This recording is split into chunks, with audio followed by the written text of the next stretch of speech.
찬송하라. 여호와의 종들아 찬송하라. 여호와의 집 우리 여호와의 성전 곧 우리 하나님의 성전들에 서 있는 너희여 여호와를 찬송하라. 여호와는 선하시며 그의 이름이 아름다우니 그의 이름을 찬양하라. 하나님은 영이시니 예배하는 자가 영과 진리로 예배할지니라. 아멘.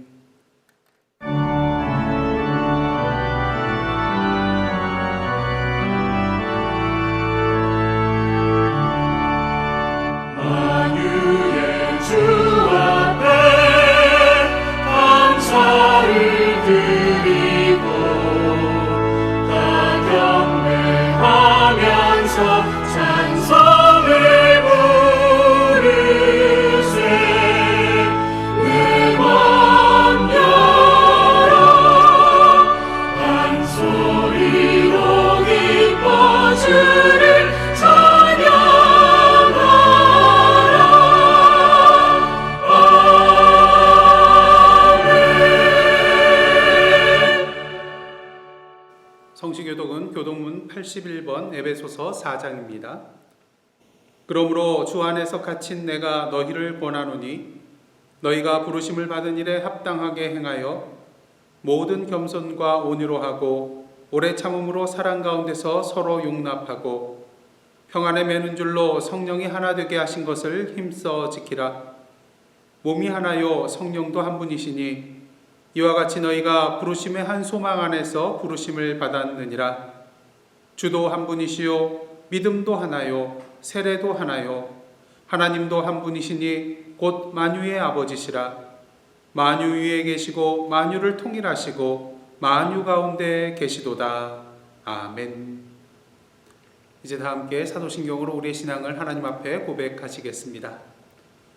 전능하사 천지를 만드신 하나님 아버지를 내가 믿사오며 그 외아들 우리 주 예수 그리스도를 믿사오니 이는 성령으로 잉태하사 동정녀 마리아에게 나시고 본디오 빌라도에게 고난을 받사 십자가에 못 박혀 죽으시고 장사한 지 사흘 만에 죽은 자 가운데서 다시 살아나시며 하늘에 오르사 전능하신 하나님 우편에 앉아 계시다가 저리로서 산 자와 죽은 자를 심판하러 오시리라.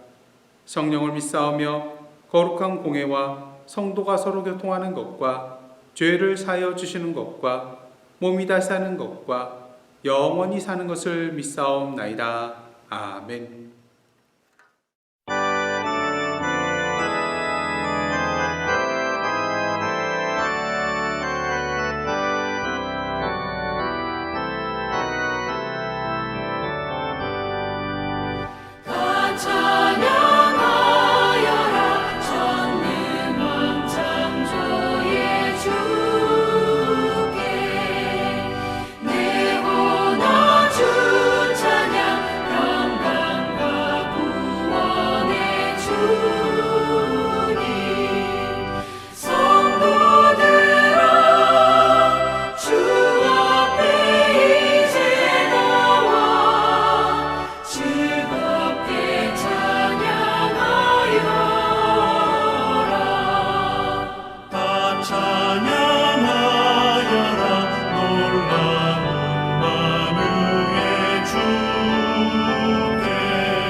할렐루야. 오늘 이 시간 거룩한 주일 맞이하여서 각 가정에서 영상으로 예배드리시는 예사랑 가족 여러분들 주님의 이름으로 환영하고 축복합니다.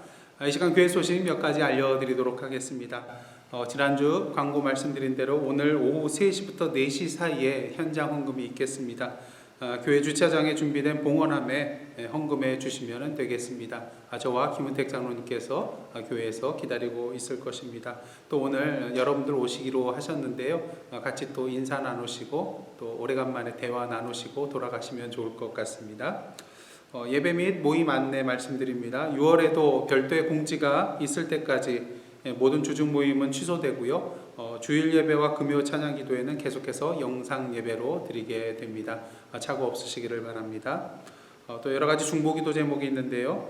조지 플로이드 사망 사건에 대한 시위가 평화롭게 진행되며 하나님의 참된 사랑과 정의와 평화가 이 땅에 이루어지도록 또 폭력과 약탈로 인하여 피해를 입은 것들이 하루속히 회복될 수 있도록 또 코로나 바이러스로 말미암아 고통받는 지구촌을 위하여 또 환우들을 위하여 우리 권근순 권사님, 김영숙 성도님, 김종희 권사님, 캐티 김 집사님, 윤규호 집사님 위해서 기도해 주시기를 원합니다. 마지막으로 성도들의 생업의 현장과 자녀들을 위하여 함께 기도해 주시기를 원합니다. 오늘은 6월 첫 번째 주일이기 때문에 이 시간 기도, 공동 기도 모드로 함께 기도를 드리도록 하겠습니다. 저와 여러분 한 목소리로 함께 주님 앞에 기도하시겠습니다.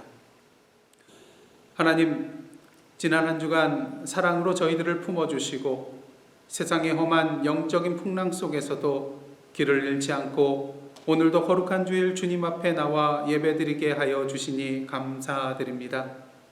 하지만 지난 한 주간의 삶을 돌이켜볼 때 여전히 옛사람의 모습을 완전히 벗어버리지 못하고 하나님 앞에 정직하지 못한 삶, 이기적인 삶, 교만의 삶을 살았던 저희들의 죄를 고백하오니 용서하여 주시고 성령으로 정결케 하여 주옵소서. 지금 이 세상은 주님의 손길을 기다리고 있습니다. 질병과 죽음의 두려움 가운데 떨며 신음하고 있는 자들에게 치료의 광선을 발하여 주시고 속히 회복해 하옵소서. 낭만과 절망의 늪속에 있는 자들에게 손을 내밀어 주시사 소망 가운데 다시 일어서게 하옵소서. 미움과 차별과 혐오 가운데 있는 자들에게 사랑의 마음을 심어주시사 서로 용서하고 평화를 누리게 하옵소서. 선교의 현장을 위하여 기도합니다. 오늘도 세계 각처에 흩어져 목숨을 걸고 주님의 생명과 진리와 사랑을 전하고 계시는 선교사님들과 가족들 그리고 현지 사역자들에게 함께하여 주시사 아름다운 생명의 열매가 풍성하게 맺혀지게 하옵소서. 코로나로 인하여 어려움에 처한 현장들이 있습니다. 도움의 손길을 허락하여 주시고 지혜롭게 이 모든 상황을 이겨나갈 수 있게 하여 주옵소서.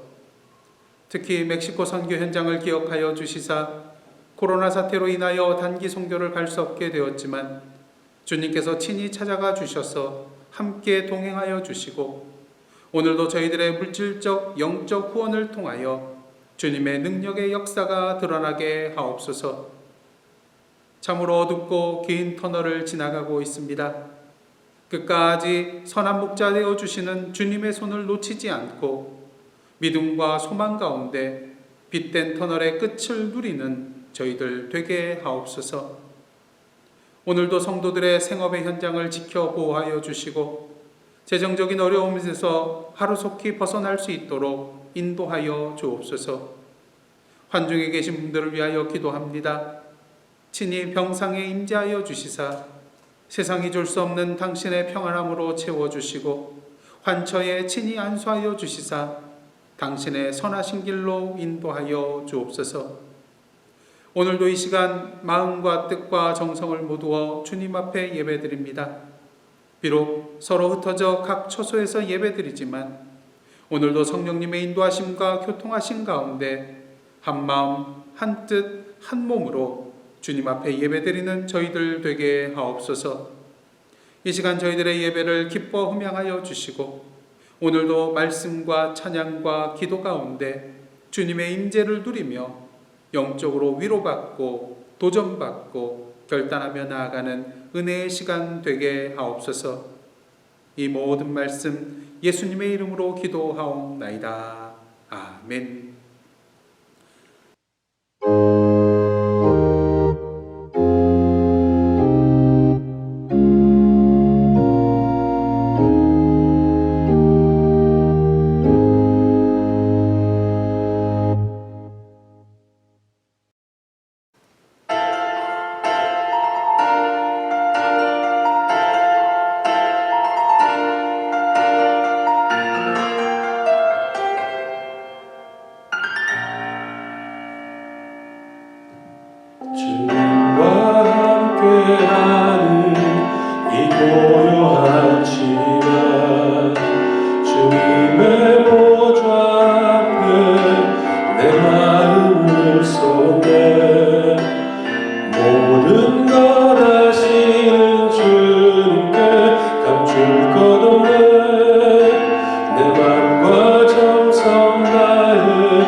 아멘.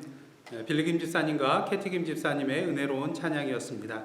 함께 기도하시겠습니다. 사랑의 하나님, 감사를 드립니다. 지난 한 주간도 당신의 사랑으로 저희들 품어주시고 오늘도 거룩한 주일 맞이하여 주님 앞에 예배자로 서게 하여 주심에 감사드립니다. 계속해서 저희들 십계명의 말씀을 나누기를 원합니다. 성령으로 인쳐주시사 오늘도 저희들에게 영안을 허락하여 주시고 마음으로 그 말씀을 새기게 하시고 무릎으로 결단하며 나아가는 은혜의 시간 되게 하여 주시옵소서. 예수님의 이름으로 기도드리옵나이다. 아멘. 오늘 이 시간 저희들에게 주신 하나님의 말씀은 신명기서 5장 19절 말씀입니다. 제가 봉독해 드리겠습니다. 도둑질하지 말지니라. 아멘. 이는 하나님의 말씀입니다. 이 시간 여러분에게 수수께끼를 하나 드리도록 하겠는데요. 아침에는 2발이었다가 저녁에는 1발이 되는 것은 무엇이겠습니까? 좀 어려운 문제인데요. 정답은 바깥에 세워놓은 자전거입니다. 앞바퀴는 자물쇠로 채워놨기 때문에 도둑이 훔쳐갈 때 앞바퀴를 제외한 모든 것을 훔쳐갔다는 것이죠. 그래서 아침에는 2발이었는데 저녁에는 1발이 되었다는 것입니다. 그만큼 이 세상에 자전거 도둑이 많다는 것을 보여주고 있는 그러한 수수께끼인 것 같습니다. 여러분들 제주도는 무엇으로 유명하죠? 삼다와 삼무로 유명합니다. 삼다는 무엇입니까? 바람과 돌과 여자이죠. 그럼 삼무는 무엇입니까? 도둑이 없고 거지가 없고 대문이 없다는 것입니다. 하지만 지금은 어떠한가요? 삼무의 섬이라고 불리우기가 민망할 정도로 범죄도 많고 사고도 많고 쓰레기 많은 삼다의 섬으로 불리울까 걱정을 하고 있다고 합니다. 제주도가 이러할진데 다른 곳은 어떠하겠습니까? 더하면 더했지 덜하지는 않을 것입니다. 그래도 어떻습니까? 전에는 이웃끼리 서로 믿고 신뢰하는 사이였기 때문에 그렇게 문단속을 잘하지도 않았었습니다. 하지만 어떠한가요? 이제는 대문에 자물쇠를 겹겹이 채워야 되고요. CCTV를 설치해야 되고요. 담장도 높게 쌓아야만 합니다. 한마디로 서로 믿을 수 없는 사회, 자신의 재산과 생명의 안전을 담보할 수 없는 사회가 돼버리고 만 것이죠. 그런데 재미있는 것은요. 서점에서 가장 많이 훔쳐가는 책이 무엇인지 아십니까? 바로 성경입니다. 세계에서 가장 많이 팔리는 책도 성경이지만 동시에 서점에서 가장 많이 훔쳐가는 책이 바로 이 책이라는 것이죠. 그렇다면 누가 이 성경을 훔쳐갔을까요? 그리스도인이 성경을 읽기 위해서 훔쳐갔을까요? 아니면 비기독교인이 팔아먹기 위해서 이 성경을 훔쳐갔을까요?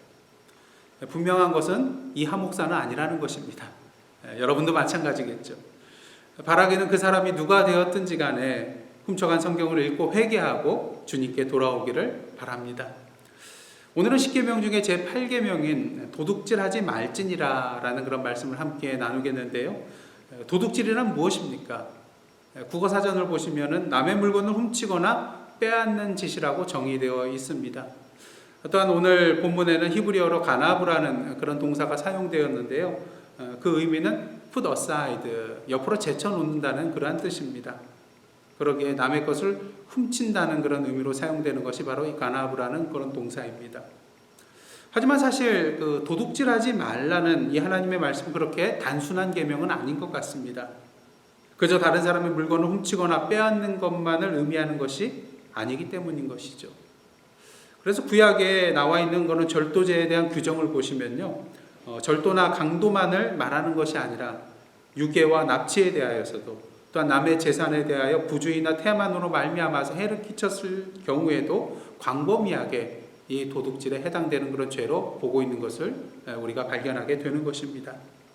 특히 오늘날 현대사회는 어떻습니까? 도둑질하는 것이 단순히 그냥 물질적 재산에만 국한되어 있는 것이 아니라 기술이나 지식이나 또한 정보 등 인간의 삶의 모든 영역에 망라하여서 다 적용될 수 있기 때문에 도둑질하지 말라는 오늘의 이 본문 말씀은 단순하게 해석해서는 안 될 것이라고 여겨집니다.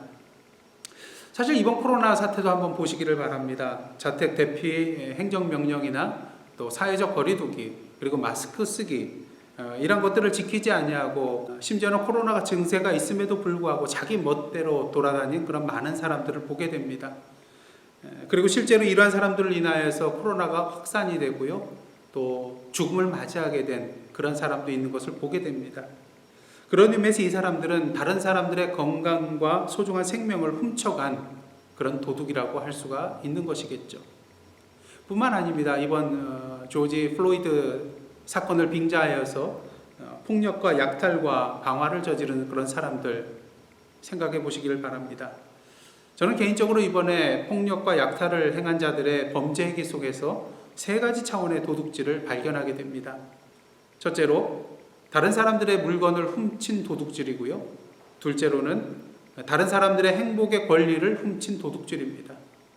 수년 또는 수십 년간 일궈온 생업의 현장을 하루아침에 무너뜨린 그들의 행위는 단지 물건을 훔친 것을 넘어서서 그 사업과 가게를 일궈온 사람들의 행복 또한 송두리째 빼앗아간 그러한 도둑질이라고 할 수가 있는 것이죠.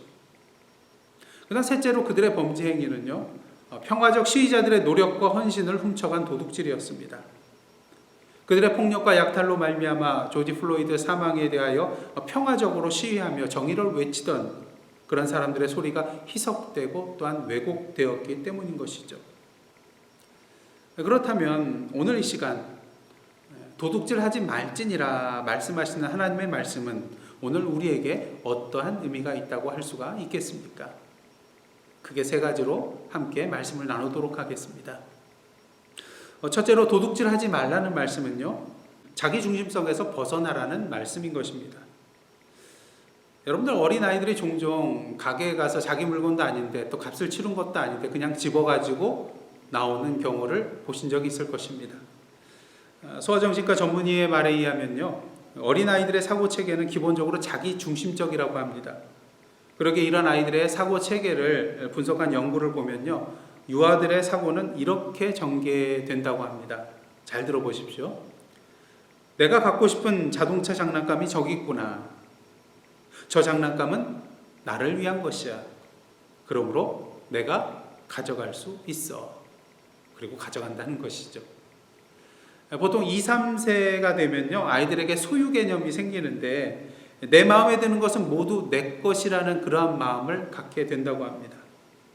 그리고 4, 5세가 될 때까지도요, 대부분 남의 물건을 훔치는 행위에 대해서 그것이 나쁜 것이라고 여기는 도덕적 개념이 형성되어 있지 않기 때문에 별로 죄의식을 느끼지 않는다고 합니다. 그렇기 때문에 어린아이들이 가게에 가서 물건을 집어온다고 해도 그 아이들을 향하여 야, 저 아이 도둑놈이네 이렇게 손가락질하는 사람이 없다는 것입니다. 아직 옳고 그름에 대한 그런 판단이나 또한 자신의 행동에 대한 그런 결과를 예측할 수 있는 능력이 부족하기 때문인 것이죠. 하지만 어떻습니까? 다 큰 성인이 가게 진열장에 전시된 대형 TV를 보고 저거야말로 내가 필요로 하는 것인데 나를 위해서 저렇게 진열해 놨구나. 집으로 가져가자. 그리고 덥석 집어서 나가게 된다면 어떻게 되겠습니까? 분명 두 군데 중에 한 군데로 끌려가게 될 것입니다. 하나는 경찰서요, 하나는 정신병원이죠. 자신의 것이 아닌 것을 훔치는 도둑질, 여러 가지 이유가 있겠지만 가장 대표적인 이유 중에 하나는 바로 자기 중심성이라고 할 수가 있을 것입니다. 웨스트민스터 대요리 문답에 의하면 제8계명의 도둑질에 해당되는 죄가 여러 가지 나열되고 있는 것을 보게 되는데요, 그 중에 몇 가지를 소개해드리면 이렇습니다. 절도, 강도행위, 납치와 작물 취득과 사기 행위, 속이는 저울질과 치수재기, 땅 경계표를 마음대로 옮기는 것, 사람들 사이에 맺어진 계약이나 신탁에 대한 불공정하고 불성실한 것, 억압, 착취, 고리대금, 뇌물징수, 소송남용, 불법적으로 공유지를 사유화하는 것과 주민을 쫓아내는 일, 물건을 매점하고 부당한 값을 부르는 일, 이웃에게 속한 것을 부당한 방법으로 빼앗거나 억류해 두는 일. 참으로 다양한 그런 내용이 나오고 있는 것을 보게 됩니다. 중요한 사실은 그 내용이 무엇이 되었든지 간에 도둑질에 해당되는 죄의 내용들을 보시면 결국에는 자기 자신을 위해서 그러한 죄를 저지른다는 것이죠. 물론 긍정적인 차원에서 자신을 사랑하고 아끼는 마음을 갖는 것 좋습니다. 하지만 지나친 자기 중심성에 빠지게 되면 어떻게 되나요? 수단과 방법을 가리지 아니하고 나만 잘 먹고 잘 살면 됩니다. 내 자식만 잘 되면 됩니다. 내 가족만 잘 되면 됩니다. 내 사업만 잘 되면 되는 것이죠. 이렇게 될 때 문제가 무엇입니까? 자신의 시야가 좁아져서 더 이상 다른 사람이 눈에 보이지 않게 된다는 것입니다. 다른 사람들이 나의 관심 밖으로 사라지게 된다는 것이죠. 다른 사람의 재산, 가족, 사업, 심지어는 다른 사람의 생명에 대하여 이제는 나 몰라라 하게 된다는 것입니다. 뿐만 아니라 한 걸음 더 나아가서 다른 사람뿐만 아니라 하나님 또한 우리 눈에 보이지 않게 됩니다. 그러다 보니까 처음에는 자그마한 그러한 도둑질에 대해서도 두렵고 떨리는 마음이 있었는데 점차 그러한 마음이 사라지게 됩니다. 더욱더 대범하게 아무런 죄의식 없이 이제 죄를 저지를 수 있게 됩니다. 문제는 무엇입니까? 내가 불법적으로 이익을 얻게 될 때에 대부분의 경우에는 내가 이익을 얻은 만큼 다른 사람이 불이익을 당하게 되어 있다는 것입니다. 사기를 쳐서 천불을 벌게 되면 천불을 잃는 사람이 생기는 것이고요. 대학에 부정으로 입학하게 되면 열심히 공부해서 대학에 합격할 한 학생이 대신 떨어지게 되는 것입니다. 길게 늘어선 줄에 새치기를 하여 들어가게 되면요, 그만큼 시간을 손해보는 사람이 생겨나는 것이고요. 때로는 불법 장기인 줄도 알면서도 내 생명, 내 가족의 생명을 살리기 위하여서 불법 장기를 구매할 때에 무고한 사람의 장기가 도둑질 당하고 때로는 생명을 잃게 되는 그런 일도 벌어지게 되는 것입니다. 만약 우리 시야에 다른 사람의 재산, 다른 사람의 가족, 다른 사람의 사업, 다른 사람의 생명이 눈에 들어오게 된다면, 그리고 오늘도 하나님께서 우리의 일거수일투족뿐만 아니라 우리의 마음까지 보고 계시다는 것을 인지하면서 살아가게 된다면 결코 이 사회에는 도둑질이라는 것이 생겨나지 않을 것입니다. 지난 금요 찬양 기도회 때 말씀드렸던 이지선 양의 또 다른 이야기인데요. 전에 SBS 힐링 캠프라는 그런 프로그램에 나온 적이 있었습니다. 우리 생각에는 음주운전자로 말미암아서 자신이 타고 있던 그런 차에 불이 붙고 또 몸에 55%에 해당되는 곳이 3도 화상을 입는 중화상을 입는 그러한 일을 당하게 되었습니다. 수십 번의 그런 피부 이식 수술과 또한 재활 과정 속에서 참으로 힘들고 어려운 시간을 보냈겠죠. 그리고 우리가 생각할 수 있는 것은 참 원망도 많았으리라 생각할 수 있는 것입니다. 그러게 프로그램 진행자가 이런 말을 합니다. 남한테 일어나지 않고 왜 하필이면 나야? 내가 무슨 잘못을 했다고? 왜 하필이면 나야? 이런 생각을 하지 않았느냐는 질문을 합니다. 이에 이지선 양은 대답하는 가운데에 이런 말을 하는데요. 잘 들어보십시오. 왜 하필 나야? 라고 생각하는 것은 굉장히 이기적인 생각이라는 것을 깨달았어요. 그 생각을 하다 보니 그렇다면 나 말고 누군가 다른 사람이 다쳤어야 되나? 이런 생각이 드는 것이었어요. 제가 한국에서 중등부를 담당할 때였습니다. 한 번은 큰 태풍이 몰려와서 큰 피해가 예상되었기 때문에 많은 사람들이 가능하면 이 태풍이 진로를 바꿔서 동쪽이나 서쪽으로 비껴가게 해달라고 기도를 하였었습니다. 이런 상황 속에서 저는 주일 설교 시간에 이 기도가 과연 하나님 앞에 바른 기도입니까? 학생들에게 질문을 했었습니다. 어찌 보면 당연한 기도이겠지만 곰곰이 생각해 보면 참으로 이기적인 기도라고 할 수 있기 때문인 것이죠. 만약 이 기도가 이루어져서 태풍이 동쪽으로 갔다면 또는 서쪽으로 갔다면 어떻습니까? 한반도는 피해를 입지는 않았겠죠. 하지만 대신 어느 나라가 피해를 입습니까? 동쪽으로 가면 일본이요, 서쪽으로 가면 중국인 것입니다. 꼭 누구의 것을 훔쳐야만이 도둑질이 아닙니다. 나의 이기적인 생각과 행동으로 말미암아서 다른 누군가가 피해를 입게 된다면 그것 또한 나도 모르는 사이에 도둑질에 해당되는 죄를 범하는 일이 되기 때문인 것이죠. 오늘도 하나님께서 우리를 향하여 도둑질하지 말라고 말씀하고 계십니다. 이 말씀은 훔치는 행위 자체를 넘어서서 다른 사람을 보지 못하고 헤아리지 못하고 또한 하나님께서 계심을 인지하지 못하고 하나님의 말씀과 뜻에 어긋나는 삶을 살아가는 자기 중심성에서 이제는 벗어나라는 말씀인 것입니다. 그러게 오늘도 우리의 중심을 하나님과 우리의 이웃에게 내어주는 저와 여러분의 삶이 되기를 간절히 원합니다. 다음 둘째로 도둑질하지 말라는 말씀은 창조 질서를 지키라는 말씀입니다. 저는 정말 배가 고파서 돈이 없어서 먹고 살 길이 막막해서 도둑질하는 사람들이 많았지만 요즘은 어떤가요? 더 배부르기 위해서, 더 많은 돈을 긁어 모으기 위해서, 그리고 무엇보다도 땀 흘리지 않고 불로소득하며 일확천금을 위해 사기치고 도둑질하는 사람들이 많아졌다는 것입니다. 그런 면에 있어서 오늘날 도둑질하는 사람들은요, 하나님의 창조 질서를 거역하는 죄를 저지르는 자라고 할 수가 있는 것입니다.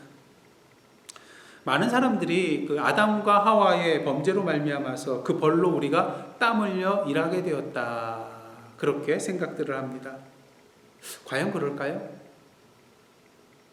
창세기 3장 17절로부터 19절 말씀입니다. 아담에게 이르시되 내가 내 아내의 말을 듣고 내가 내게 먹지 말라 한 나무의 열매를 먹었은즉 땅은 너로 말미암아 저주를 받고 너는 내 평생에 수고하여야 그 소산을 먹으리라. 땅이 내게 가시덤불과 엉겅퀴를 낼 것이라. 내가 먹을 것은 밭의 채소인즉 내가 흙으로 돌아갈 때까지 얼굴에 땀을 흘려야 먹을 것을 먹으리니 내가 그것에서 취함을 입었음이라. 이 내용을 보시면 마치 노동이 죄에 대한 형벌인 것처럼 보입니다. 하지만 우리가 분명히 해야 될 것은요, 이 내용은 하나님의 말씀에 대하여 불순종한 인간들이 생존하며 생활하는 일이 결코 쉽지 않고 어려운 일이 될 것이라는 것을 강조한 것이지 결코 노동이 죄에 대한 형벌이라는 것을 보여주는 것은 아닙니다. 그 근거가 무엇이냐고요? 창세기 2장 15절 말씀입니다.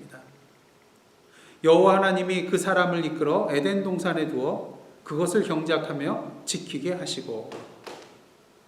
우리는 보통 에덴 동산하면 아무 일 하지 않고 가만히 있어도 맛있는 거 먹고 잘 살 수 있는 곳이라고 생각을 합니다. 하지만 하나님께서 아담을 에덴 동산에 두어서 무엇을 하게 하셨나요? 경작하며 지키게 하셨다는 것입니다. 그래서 경작한다는 그런 단어는 히브리어로 아바드라는 그런 동사인데요, 일하다, 경작하다, 봉사하다, 이런 의미를 가지고 있다고 합니다. 무엇을 말합니까? 우리 인간은 처음부터 하나님께서 맡겨주신 이 세상을 돌보는 청지기로서 일하는 존재였다는 것이죠. 에덴 동산은 그저 아무 일도 하지 아니하고 놀고 먹는 무의도식하는 그러한 곳이 아니라 경작해야 하는 곳, 곧 일하는 곳이었다는 것입니다. 이를 통하여 우리는 노동이라는 것, 일이라는 것은 하나님께서 이 세상에 정해놓으신 창조 질서였고, 땀 흘려 일하는 것이 오히려 하나님의 뜻대로 살아가는 거룩한 삶이라는 것을 알 수 있는 것입니다. 그렇게 하나님께서 우리에게 주시는 복 중에 한 가지가 무엇입니까? 시편 128편 1절로부터 2절 말씀입니다. 여호와를 경외하며 그의 길을 걷는 자마다 복이 있도다. 내가 내 손이 수고한 대로 먹을 것이라. 내가 복되고 형통하리로다. 우리가 일하지 않고 먹게 되는 것이 복이 아니라 우리의 손이 수고한 대로 먹게 되는 것이 복이라고 말씀해 주고 계십니다. 물론 누군가가 이렇게 말할 수도 있겠죠. 이게 무슨 복이냐고, 이것은 당연한 거 아니냐고 말할 수 있을 것입니다. 하지만 여러분 어떤가요? 이 땅에 살아가면서 항상 우리의 손이 수고한 대로 거두게 되던가요? 그렇지 않다는 것입니다. 하나님께서 때에 따라서 이른 비와 늦은 비를 내려주시지 않는다면, 생각지도 않은 홍수와 한파가 몰려오게 된다면, 병충해로 말미암아서 농작물이 병들게 된다면, 농부가 한 해 동안 열심히 땀 흘려서 농사한 것을 거둘 수 없게 된다는 것입니다. 무엇을 말합니까? 우리가 열심히 땀 흘려서 수고한 대로 거두게 된다는 것, 이것이야말로 하나님의 은혜예요. 하나님이 우리에게 주시는 복이라는 것입니다.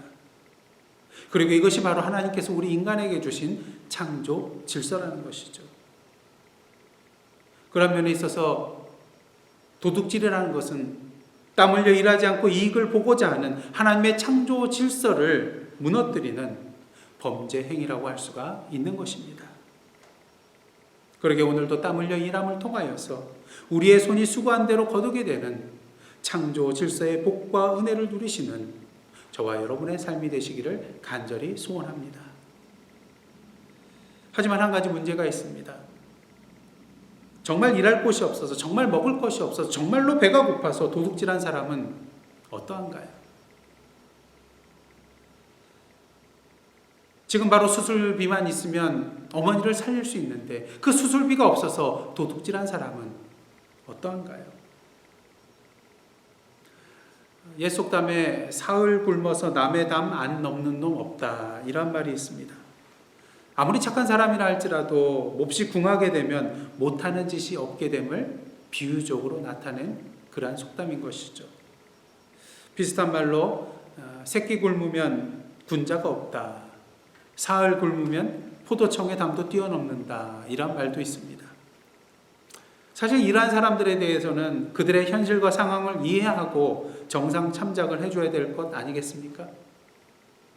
다른 파렴치한 도둑들과는 그래도 구별해야 되잖아요. 하지만 그렇다고 그들이 도둑질하는 것을 당연히 여기고 용서해 주어야 한다는 것은 아닙니다. 그러게 셋째로, 도둑질하지 말라는 말씀은 움켜진 손을 펴라는 말씀인 것입니다. 사흘 굶어서 남의 담 안 넣는 놈 없다, 이 말은 먹고 사는 일이 너무나도 중요하기 때문에 도둑질할 수밖에 없는 것을 정당화해 주는 그런 말은 아닙니다.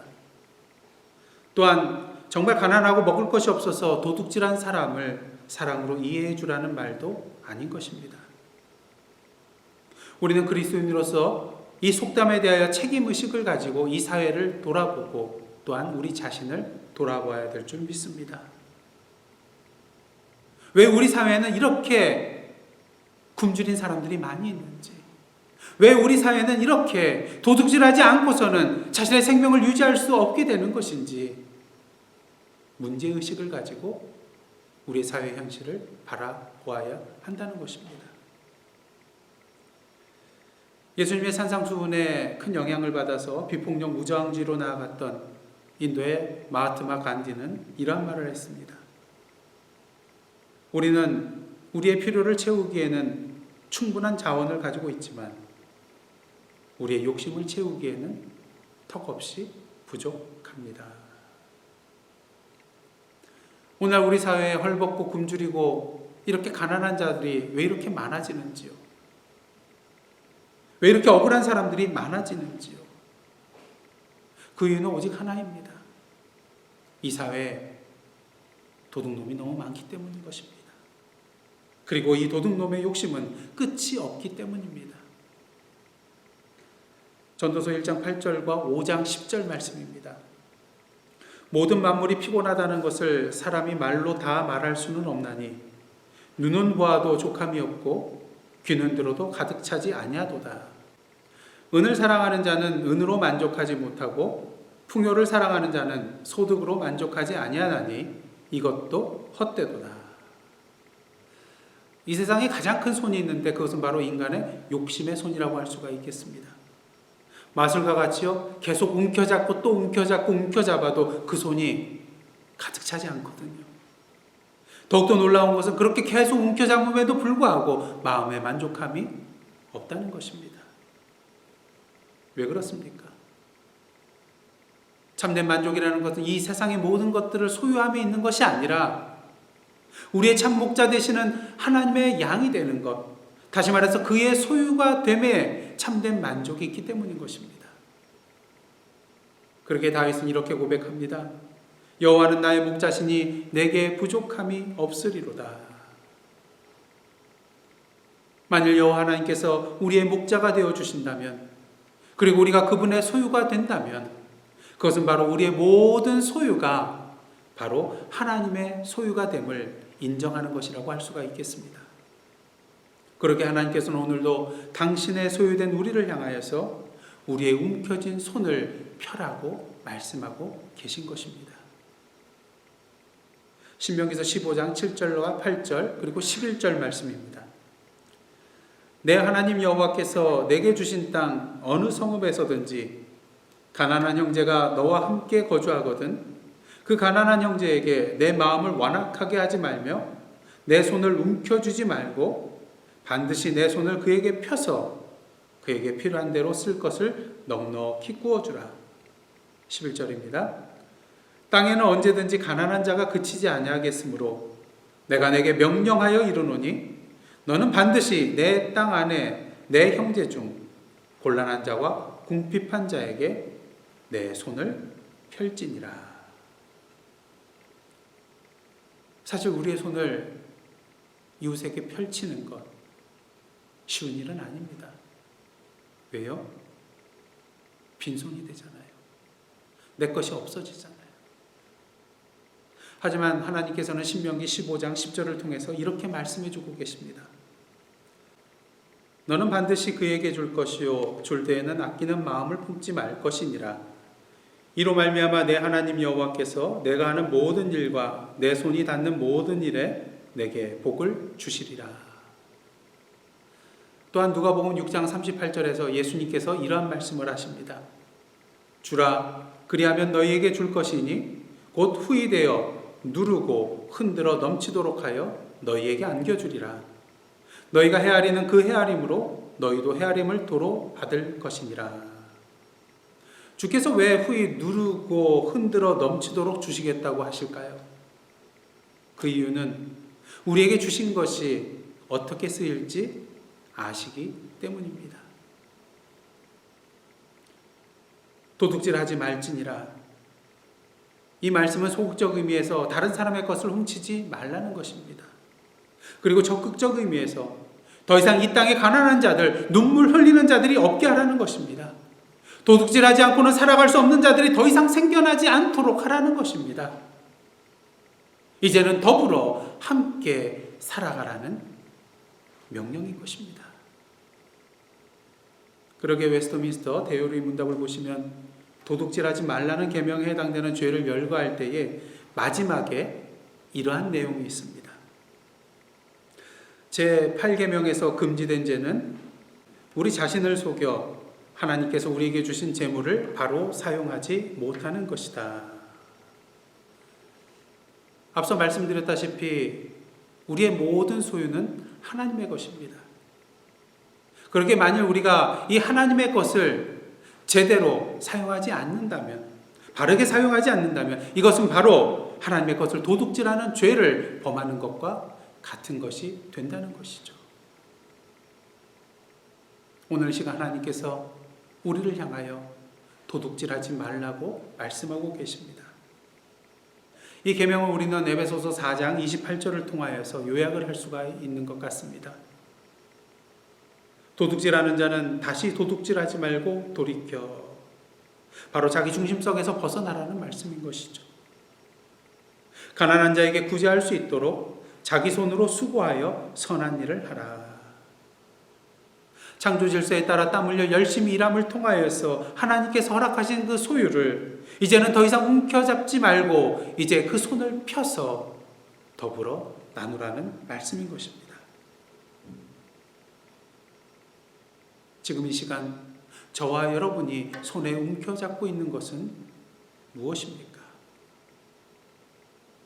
이제는 그 손을 펴서 나누시는 저와 여러분의 삶이 되기를 원합니다. 기도하시겠습니다. 도둑질하지 말지니라. 오늘도 가난한 자들과 객과 고아와 과부를 사랑하시는 하나님, 오늘도 그 사랑을 행하시기 위하여 저희들을 부르신 줄 믿습니다. 우리를 위하여 당신의 손을 펼쳐주셔서 허락하신 그 복과 은혜들을 오늘도 우리의 손을 통하여 전달해 나아가는 저희들의 삶, 그리고 이의 사랑 선교교회 되게 하여 주옵소서. 예수님의 이름으로 기도드리옵나이다. 아멘.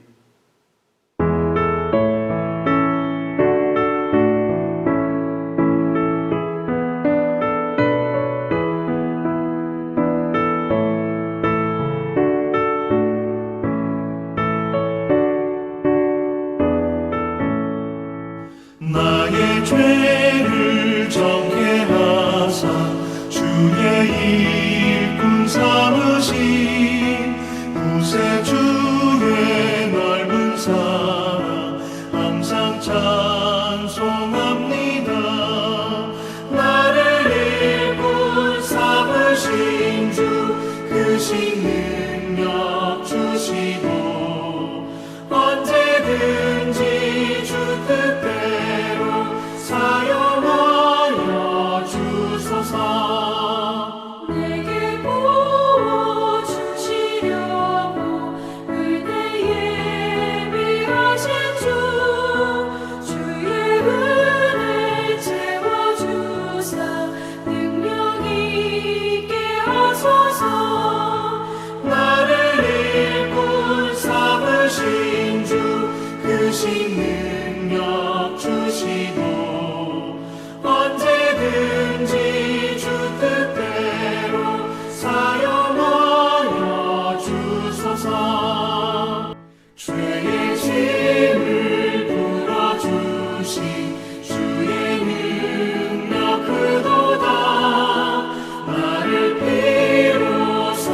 오신 예수 내 맘속에 오소서. 나를 일꾼 삼으신 주 크신 능력 주시고 언제든지 주 뜻대로 사용하여 주소서. 주여 내게 성령으로 충만하게 채우사 생명수가 강물처럼 흐르게 하옵소서. 나를 일꾼 삼으신 주 크신 능력 주시고 언제든지 주 뜻대로 사용하여 주소서.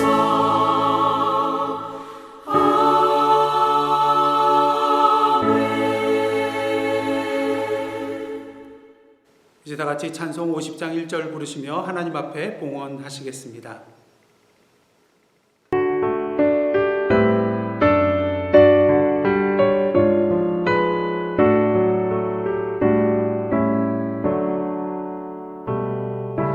내게 있는 모든 것을 아낌없이 드리네.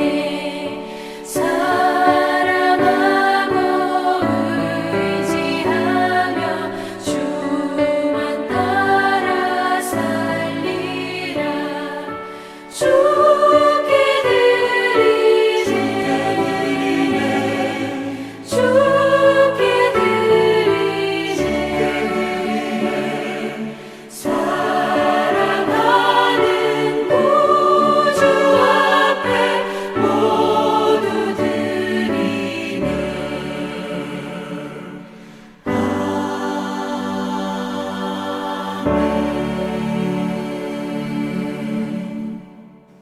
다 함께 기도하시겠습니다. 오늘도 저희들에게 사랑의 손을 내밀어 주시사 그 사랑의 손을 붙잡고 주님과 함께 동행하며 나아갈 수 있도록 인도하여 주시는 하나님, 그러게 오늘도 이 시간 주님의 사랑과 은혜에 감사하며 우리에게 허락하신 물질의 일부를 다시 주님 앞에 올려드리며 우리의 삶 또한 주님 앞에 올려드립니다. 기뻐 음양하여 주시고 이 물질과 저희들의 삶을 당신의 나라와 그 의를 위한 거룩한 도구로 사용하여 주옵소서. 주는 것이 받는 것보다 복이 있다 하신 예수님의 말씀을 기억하며 오늘도 주님과 같이 펼쳐 내미는 손, 중보하는 손, 기도하는 손으로 살아가는 저희들 되게 하옵소서. 코로나로 인하여 신음하는 이 지구촌을 불쌍히 여겨 주시사 성령의 불로 치료하여 주시고 회복케 하여 주옵소서. 더 이상 이 땅에 차별이 없게 하시고 예수 그리스도 안에서 서로 하나됨의 사랑을 누리며 나아가는 이 지구촌 되게 하여 주옵소서.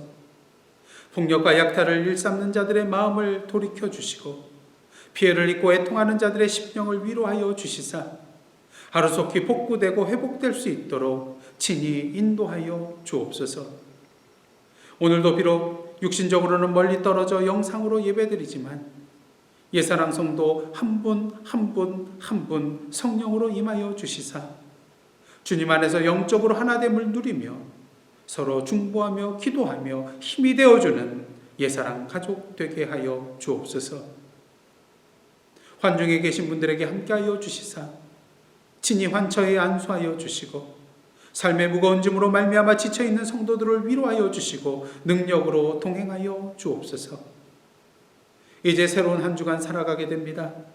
비록 연약한 저희들이지만 약할 때 강함 되시는 주님의 크신 능력으로 승리하며 나아가는 저희들 되게 하여 주옵소서. 예수님의 이름으로 기도드리옵나이다. 아멘. 이제 다 함께 파송의 말씀으로 나아가겠습니다. 사랑하는 성도 여러분, 하나님께서 여러분을 주님의 몸된 지체로 부르고 계십니다. 주여, 우리의 삶을 주님이 기뻐하시는 거룩한 산 제사로 드리겠나이다. 아멘. 이제는 우리 구주 예수 그리스도의 은혜와 하나님 아버지의 크신 사랑과 성령님의 감동과 교제케 하시는 역사가 오늘도 우리의 움켜진 손을 펴서 가난한 자들과 애통해하는 자들의 손을 붙잡아주며 하나님의 나라와 그 의를 위하여 헌신하기로 다짐하며 나아가는 당신의 백성들과 그들의 삶의 현장 위에 나라와 민족과 미국 땅과 선교지와 온 세계 위에 이제로부터 영원토록 함께 계시옵기를 간절히 축원하옵나이다. 아멘.